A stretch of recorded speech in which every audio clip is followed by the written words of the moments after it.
Hi எல்லாருக்கும் வணக்கம். Welcome back to my channel the Bookworm. இன்னைக்கு நம்ம ஒரு ரீடிங் பிளாக் தான் பார்க்க போறோம்.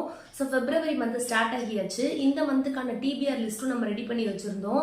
ஸோ அதுல இருந்து ஒரு புக்கை பிக் பண்ணி இன்னைக்கு ரீட் பண்ண போறோம். ஸோ அதை தான் இந்த பிளாக்ல நம்ம கவர் பண்ண போறோம். ஸோ இன்றைக்கி நம்ம கேரன் ஸ்வான் எழுதின த ஸ்பானிஷ் ப்ராமிஸ் இந்த புக்கை தான் ரீட் பண்ண போகிறோம். இதோட ஜானர் வந்து ஹிஸ்டாரிக்கல் ரொமான்ஸ்.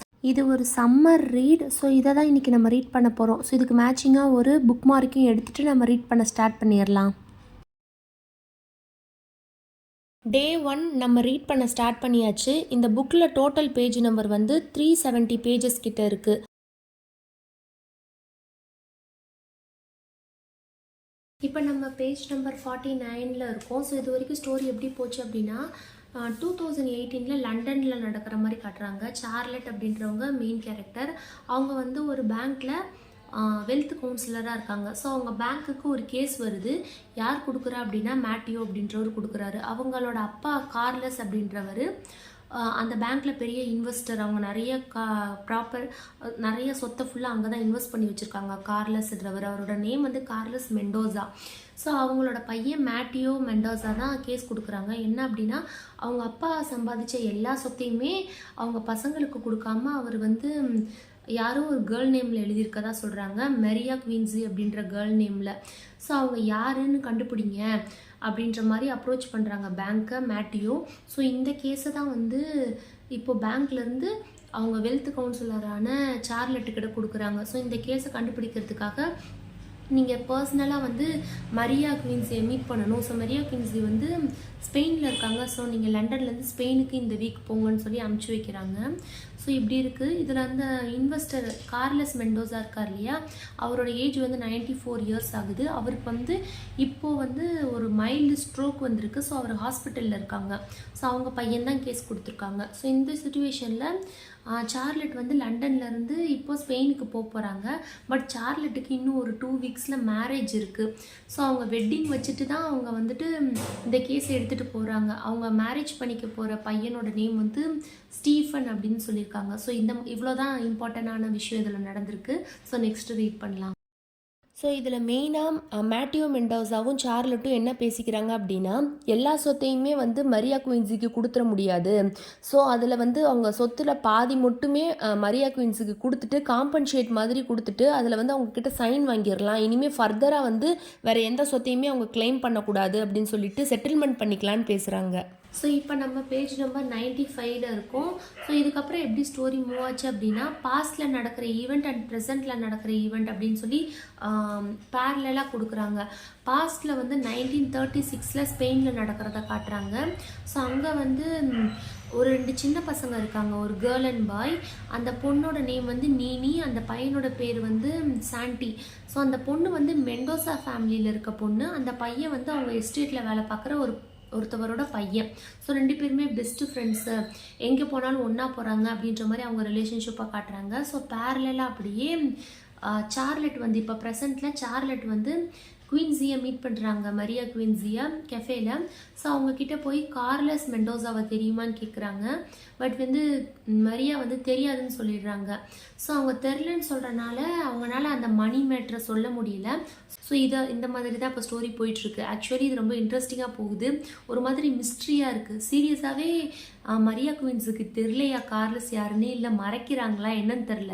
இப்போ நம்ம செகண்ட் டே ரீடிங்கை ஸ்டார்ட் பண்ணிட்டோம். நேற்று நைட்டு வரைக்கும் 180 பேஜஸ் வந்து கம்ப்ளீட் பண்ணியிருந்தோம். ஸோ அதில் என்ன இருந்துச்சு அப்படின்னா, மரியா குயின்ஸியை பற்றின பர்சனல் இன்ஃபர்மேஷன் இருந்துச்சு. ஸோ அவங்களுக்கு ஏஜ் வந்து 44, மேரேஜ் ஆகி இப்போ டிவோர்ஸ் ஆகிருக்கு, அவங்களுக்கு கிட்ஸ் யாரும் இல்லை.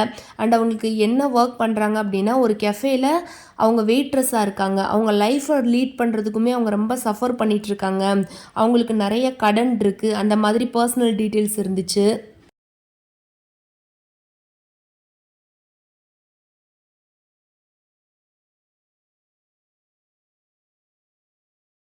ஸோ இப்போ நம்ம 270 பேஜஸ் படிச்சிட்டோம். இன்னும் நம்மளுக்கு 100 பேஜஸ் மட்டும்தான் இருக்குது. ஸோ இது வரைக்கும் என்னாச்சு அப்படின்னா மேட்டியூ ஃபேமிலியோட பாஸ்ட், அவங்க அப்பாவோட சின்ன வயசில் என்ன நடந்துச்சுன்னு தெரியணும், அப்போ தான் இந்த குவீன்சி யாருன்னு தெரியும் அப்படின்றதுக்காக அந்த பாஸ்ட்டை பற்றி ரீசர்ச் பண்ணுறதுக்காக ஒரு ப்ரொஃபஸர் அப்ரோச் பண்ணுறாங்க. அவர் வந்து ஒரு ஹிஸ்ட்ரி படித்த ஒரு யூனிவர்சிட்டியில் ப்ரொஃபஸராக இருக்காராம். நேம் வந்து நாதன் மார்லிங். ஸோ அவங்கள அப்ரோச் பண்ணுறாங்க. அவர் வந்து ரீசர்ச் பண்ணுறாரு. ஸோ அப்படி அவர் ரிசர்ச் பண்ணுறப்போ மேட்டியூ ஃபேமிலியோட பாஸ்ட் எல்லாமே நம்மளுக்கு வெளியே வருது. அதே பேரலாக வந்து சார்லட் இருக்காங்க இல்லையா, மெயின் லீடு, அவங்களுக்குமே சீக்ரெட்டான பாஸ்ட் இருக்கு. ஸோ அதை அவங்களே ரீகால் பண்ணிக்கிறாங்க, அப்பப்போ நினைச்சு பார்த்துக்கிறாங்க. ஸோ இந்த சைடு வந்து மேட்டியூ ஃபேமிலியோட பாஸ்ட் வருது, இங்கே வந்து சார்லட்டோட பாஸ்ட் லைஃப் எப்படி இருக்கு அப்படின்றத அவங்க நினைக்கிற மாதிரி நம்மளுக்கு பேரலாக கொடுத்துருக்காங்க. ஸோ ரொம்பவே இன்ட்ரெஸ்டிங்காக இருக்கு. இன்னும் 100 பேஜஸ் தான் இருக்கு, அதையும் கம்ப்ளீட் பண்ணிடலாம். லாஸ்ட் 100 பேஜஸில் வந்து ஸ்பெயினில் நடந்த சிவில் வாரை பேக்ரவுண்டாக வச்சு எழுதியிருக்காங்க. ஸோ அந்த சிவில் வாரில் வந்து இந்த மெண்டோசா ஃபேமிலியை வந்து ஜாயின் பண்ணி அது எப்படின்ற மாதிரி கொண்டு போகிறாங்க. ஸோ இது ஃபுல்லாகவே நம்மளுக்கு வாராகவும் இருக்குது அண்ட் வந்து ஃபேமிலி ட்ராமாவும் இருக்குது. சார்லட்டோட ஃபேமிலி லண்டனில் அவங்க அம்மா, அவங்க சிஸ்டர் அண்ட் அவங்க மேரேஜ் பண்ணிக்க போகிற அந்த ஸ்டீஃபன், இவங்கெல்லாம் வந்து சார்லட் கூட எப்படி இருக்காங்க, அந்த மாதிரி ஃபுல்லாமே அவங்களோட பாண்டிங்ஸும் நம்மளுக்கு நிறைய எக்ஸ்பிளைன் பண்ணியிருக்காங்க. ஸோ ஃபைனலி இந்த புக்கை நம்ம கம்ப்ளீட் பண்ணியாச்சு. இதை கம்ப்ளீட் பண்ணுறதுக்கு நம்மளுக்கு 2 days எடுத்துக்கிட்டோம். ஸோ இது வந்து ஒரு சின்ன புக் இல்லை, ஓரளவுக்கு மீடியமான புக். இது வந்து 370 பேஜஸ் இருக்குது.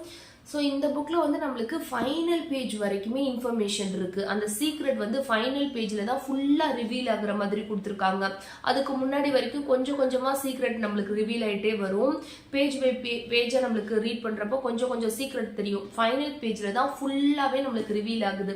ஸோ அவ்வளோ இன்ட்ரெஸ்டிங்காக இருக்குது. அண்ட் அதே மாதிரி சார்லட்டுக்கு ஒரு பாஸ்ட் இருக்கு, அதுவுமே இந்த புக்ல நம்ம தெரிஞ்சுக்கலாம். ஸோ ஃபைனலாக அந்த பணம் என்னாச்சு, மரியா குயின்சிக்கும் கார்லஸ் மெண்டோசாக்கும் என்ன ரிலேஷன்ஷிப், இதெல்லாமே வந்து இன்ட்ரெஸ்டிங்காக சொல்லியிருக்காங்க. அண்ட் இதில் வந்து மெயினாக சிவில் வார், ஸ்பெயினில் நடந்த சிவில் வாரை வந்து இன்க்ளூட் பண்ணியிருக்காங்க. இது ஒரு ஹிஸ்டாரிக்கல் ஃபிக்ஷன் இல்லையா, ஸோ அதையுமே இதில் பேக்ரவுண்டில் இன்க்ளூட் பண்ணியிருக்காங்க. ஸோ நம்மளுக்கு அந்த சிவில் வாரை பற்றின நாலேஜுமே தெரிஞ்சுக்கலாம்.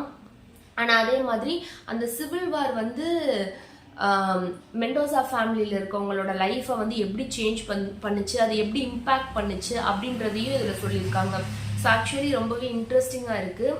அண்ட் இதில் மெயினாக வந்து நெகட்டிவ் என்ன அப்படின்னா, எவ்வளோ சீக்ரெட்ஸ் இருந்தாலும் எவ்வளோ இன்ட்ரெஸ்டிங்காக எழுதியிருந்தாலும் எந்த ஒரு கேரக்டர் கூடயுமே நம்மளால் வந்து பர்சனல் கனெக்ட் பண்ணிக்க முடியல. அட்லீஸ்ட் எனக்கு யாரு கூடயுமே வந்து பர்சனலாக கனெக்ட் பண்ணிக்க முடியல. மெயின் கேரக்டர் வந்து அந்த சார்லட்டாக இருக்கட்டும், மெரியா குயின்சியாக இருக்கட்டும், யாரு கூடயுமே ஒரு பர்சனலாக வந்து ஒரு கனெக்ட் பண்ணிக்க முடியாத அளவுக்கு இருந்துச்சு. ஸோ அது ஒரு விஷயம் தான் வந்து நான் நெகட்டிவாக பார்க்குறேன். ஸோ மற்றபடி ஸ்டோரியாக இருக்கட்டும் எல்லாமே நம்மளுக்கு இன்ட்ரெஸ்டிங்காக எழுதியிருக்காங்க. அதே மாதிரி இயர் வைஸ் இருக்குது, ப்ரெசென்ட்ல நடக்கிறது அண்ட் பாஸ்ட்ல நடக்கிறது, லண்டன்ல நடக்கிறது, ஸ்பெயின்ல நடக்கிறது அப்படின்னு சொல்லி நம்மளுக்கு மாற்றி மாற்றி கொடுக்கறனால போராகவே இல்லை, இன்ட்ரெஸ்டிங்காக இருக்கு.